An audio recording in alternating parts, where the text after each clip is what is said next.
Scammers are after your information, some things you need to know. Scammers are not a new thing. There have been scammers around forever. And with them, the scams have evolved in many ways. There are scams on social media, in emails, in text messages, QR codes, and more. The scams are highly sophisticated in many aspects of the way they are conducted.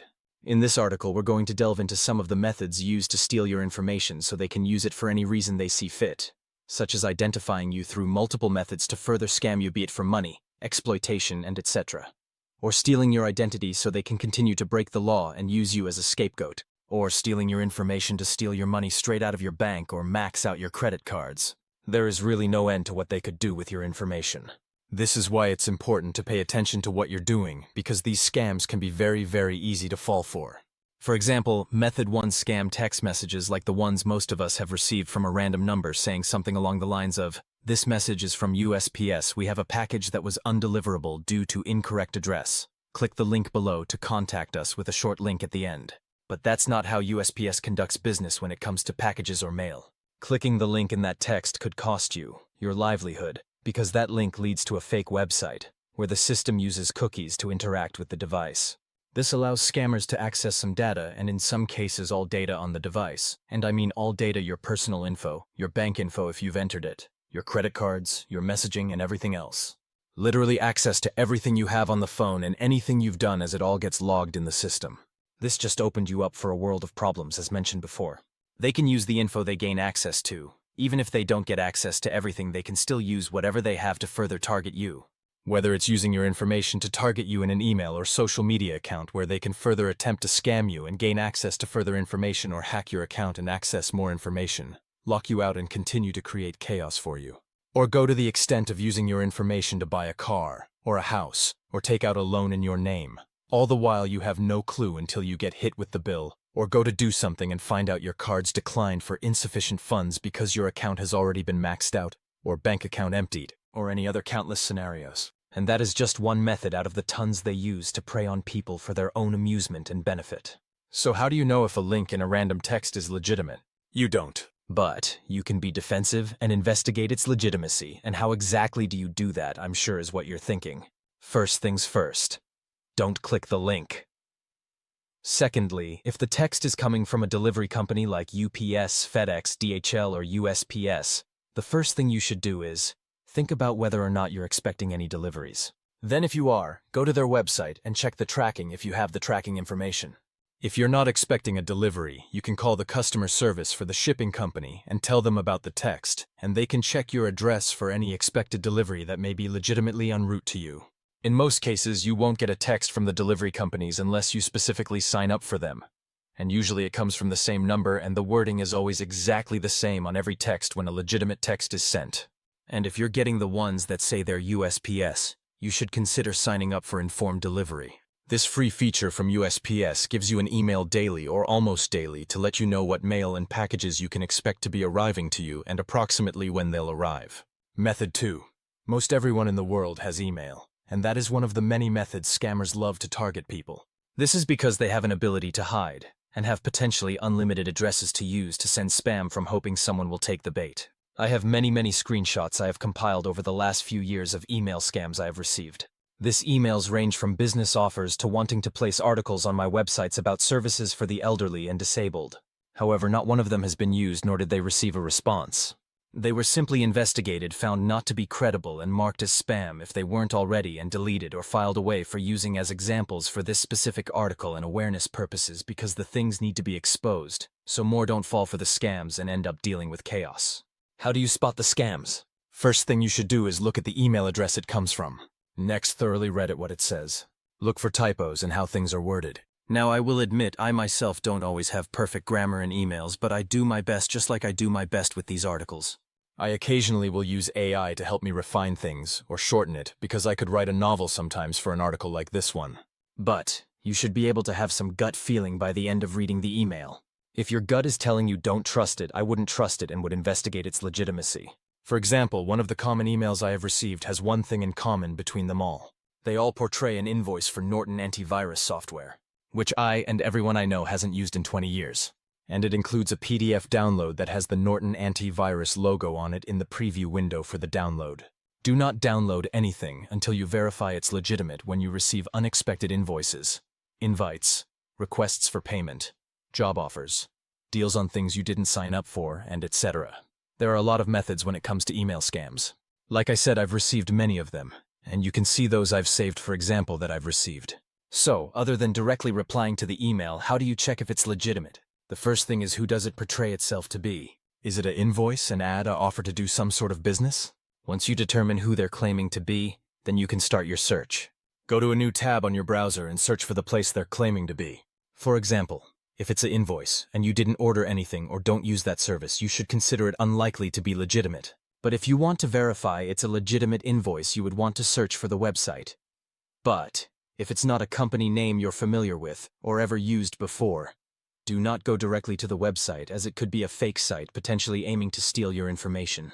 When you visit websites, use links, click on pictures, download things. There is a lot of information being transferred between the device and those interactions you're doing.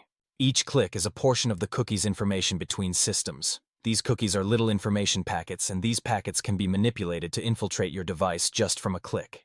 As mentioned in the last example of the Norton email invoice, the PDF download can contain a Trojan virus or some other coding which can give the scammer the ability to hijack your device entirely. Not just that, but give them the ability to watch everything you do. For example, if you're on a laptop that has a built-in camera, you could click that download, the information packet is downloaded into your system, and now the scammer has access to everything, including your camera, where they could literally watch you live on your own camera and see everything you're doing on the laptop.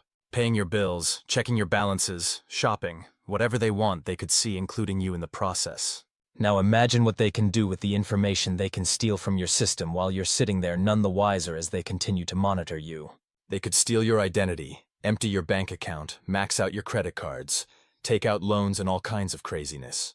And you could end up with a mess on your hands where you end up not only broke and without money, but in jail for something because they used your identity when they got in trouble. So when the police go looking for the scammer, they find you because they used your information. Then you have to go through the court process. Then you have to prove your innocence. And what else does that do for you? Gives you a bad name, because now you're the one in cuffs. You're the one facing the charges. You're the one who has to have the attorney and deal with everything. And that could be a very long process. There have been countless examples over the years of the trouble caused by identity thieves worldwide.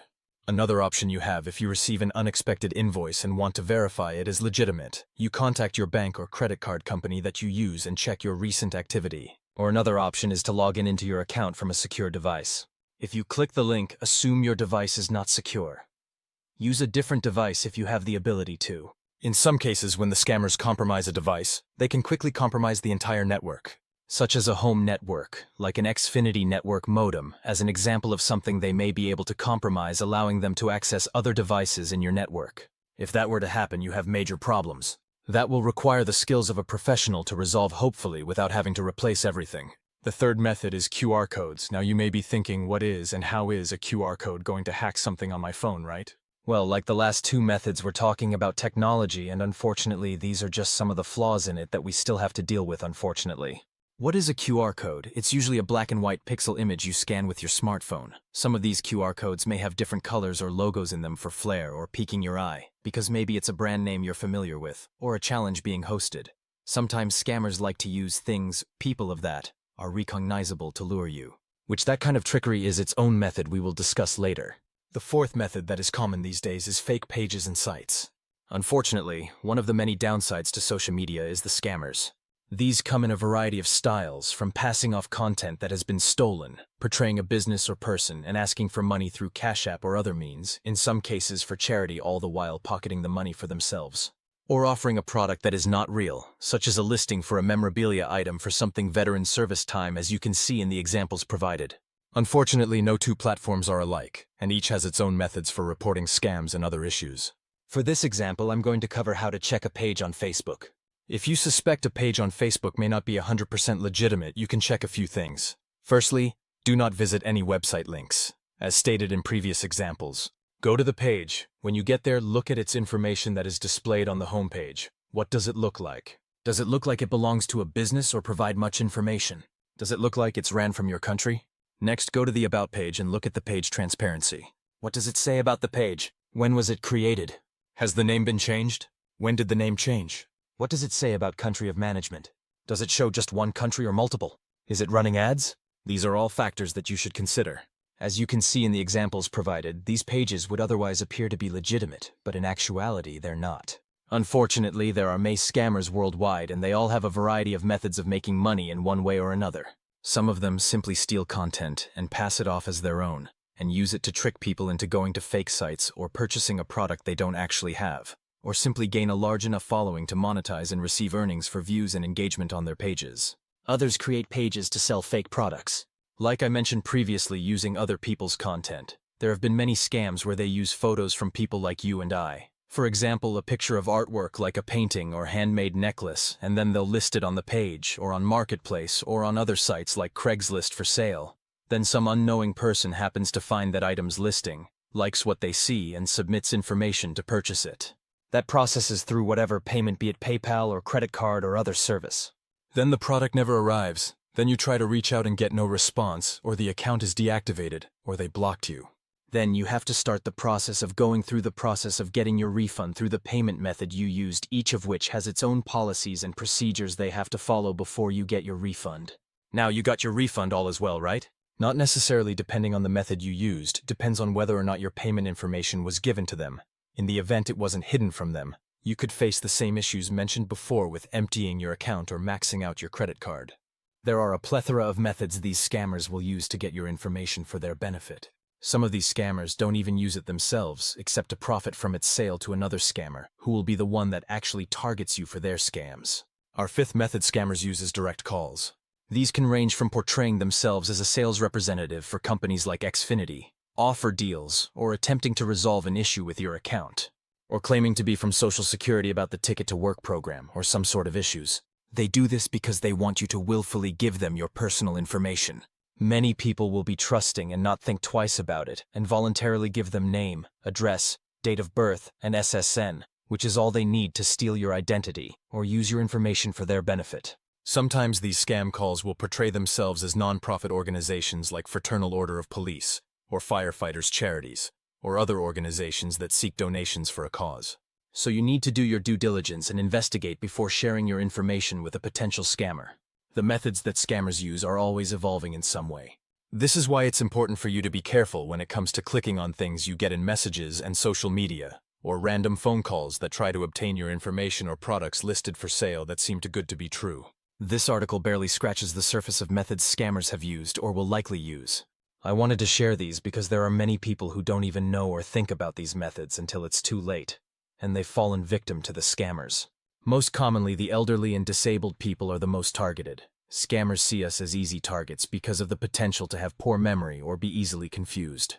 But they don't simply just target the elderly and disabled. They target everyone they possibly can. No matter age, race, or gender, scammers don't care who they can con. So, I hope this has helped you become more aware of the scams going around, and hope this was helpful on some ways to figure out whether things are legitimate or scams. I'll likely cover more scam methods in a future article.